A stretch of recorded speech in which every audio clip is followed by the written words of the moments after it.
একবার হজরত মুসা আলাইহিস সাল্লাম বনি ইসরাইলের এক সমাবেশে ভাষণ দিলে তাকে জিজ্ঞেস করা হয়, পৃথিবীতে কে সবচেয়ে জ্ঞানী? মুসা আলাইহিস সাল্লাম জবাব দিলেন, আমিই সবচেয়ে জ্ঞানী। তার এ জবাবে আল্লাহ অসন্তুষ্ট হন, কেননা আল্লাহ যে তার জ্ঞানের উৎস সে কথা তিনি উল্লেখ করেননি। আল্লাহ তাকে বললেন, দুই নদীর সংযোগ স্থলে আমার এক বান্দা আছে, সে তোমার চেয়েও বেশি জ্ঞানী। মুসা আলাইহিস সাল্লাম বললেন, আমি তার নিকট কিভাবে পৌঁছব? আল্লাহ বললেন, তুমি একটি ভাজা মাছ নিয়ে রওনা হও। যেখানে মাছটি হারিয়ে যাবে সেখানেই তার সাক্ষাৎ পাবে। মুসা আলাইহিস সাল্লাম স্বীয় খাদেম ইউশা ইবনে নুনকে সাথে নিয়ে ভাজা মাছ সহ চলতে লাগলেন। চলতে চলতে তারা সাগর পাড়ের একটি পাথরের কাছে পৌঁছল এবং বিশ্রাম করতে লাগলেন। মুসা আলাইহিস সাল্লাম সেখানে ঘুমিয়ে পড়লেন। সেই অবসরে ভাজা মাছটি জীবিত হয়ে সাগরে নেমে গেল। খাদেম ব্যাপারটি জানলেও মুসা আলাইহিস সাল্লামকে তা বলতে ভুলে গেল। অতঃপর বিশ্রাম শেষে আবার উভয়ে পথ চলতে লাগলেন। কিছু দূর গিয়ে উভয়ে ক্ষুধার্ত হলেন। হযরত মুসা আলাইহিস সাল্লাম বললেন, খাবার আনো। তখন খাদেম বলল, শয়তানের প্ররোচনায় পড়ে আমি কথাটি আপনাকে বলতে ভুলে গিয়েছিলাম। খাদ্য হিসেবে যে ভাজা মাছটি ছিল তা ইতিপূর্বে আমরা যেখানে বিশ্রাম নিচ্ছিলাম সেখানে উহা জ্যান্ত হয়ে সমুদ্রে চলে গেছে। মুসা আলাইহিস সাল্লাম বললেন, ওই জায়গাটাই তো আমি খুঁজছি। এই বলে তারা আবার সেখানে ফিরে গেলেন। সেখানে পৌঁছে দেখলেন এক ব্যক্তি বসে আছে। মুসা আলাইহিস সাল্লাম তাকে সালাম করলেন। ওই ব্যক্তি সালামের জবাব দিয়ে বলল, এদেশে তো সালামের রীতি নেই। মুসা আলাইহিস সাল্লাম বললেন, আমি মুসা।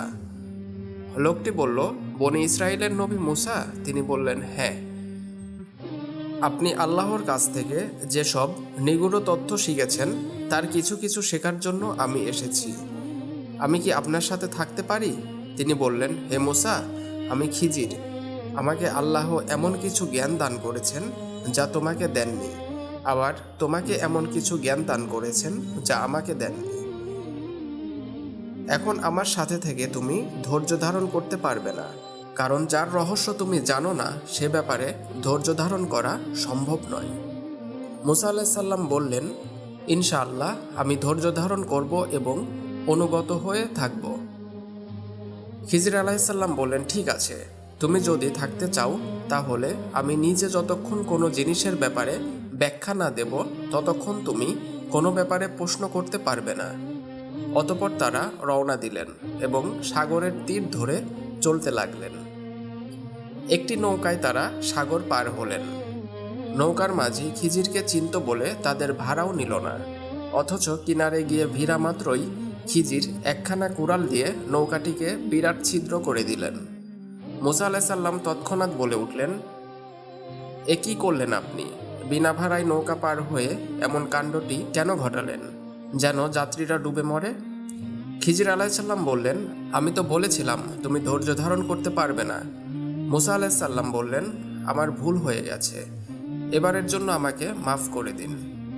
তারা আবার পথ চলতে লাগলেন। প্রতিমধ্যে এক জায়গায় দেখলেন কয়েকটি বালক খেলা করছে। খিজির আলাইহিস সাল্লাম হঠাৎ একটি বালককে ঝাপটে ধরলেন এবং ছুরি বের করে তাকে জবাই করে ফেললেন। মুসা আলাইহিস সাল্লাম এবারও আত্মসম্বরণ করতে পারলেন না। তীব্র প্রতিবাদ করে বললেন, সম্পূর্ণ বিনা অপরাধে এই বালককে হত্যা করে আপনি একটি জঘন্য অপরাধ করেছেন।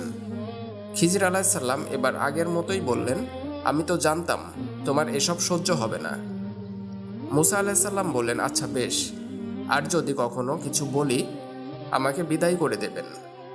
খিজির আলাইহিস সাল্লাম এবারও মাফ করে দিয়ে পুনরায় পথ চলতে লাগলেন। চলতে চলতে তারা এক গ্রামে হাজির হলেন এবং গ্রামবাসীর কাছে খাবার চাইলেন, কিন্তু গ্রামবাসী তাদেরকে খাবার দিল না। তিনারা গ্রামটিকে ত্যাগ করে চললেন।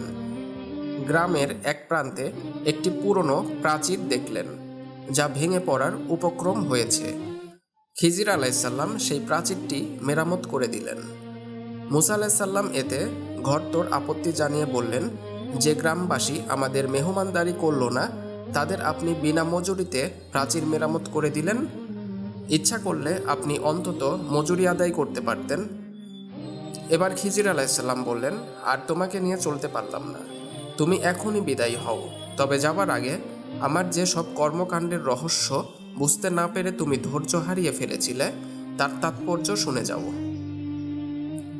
নৌকাটি ছিদ্র করলাম এজন্য যে ওই এলাকায় এক অত্যাচারী রাজা ছিল, যে কোনো নিখুঁত নৌকা পেলেই তা কেড়ে নিত। আমি নৌকার খুঁত করে দিলাম, যাতে তারা দরিদ্র চালকরা তাতে কিঞ্চিত মেরামত করে তা দ্বারা জীবিকা নির্বাহ করতে পারে এবং রাজা কেড়ে নিতে না পারে।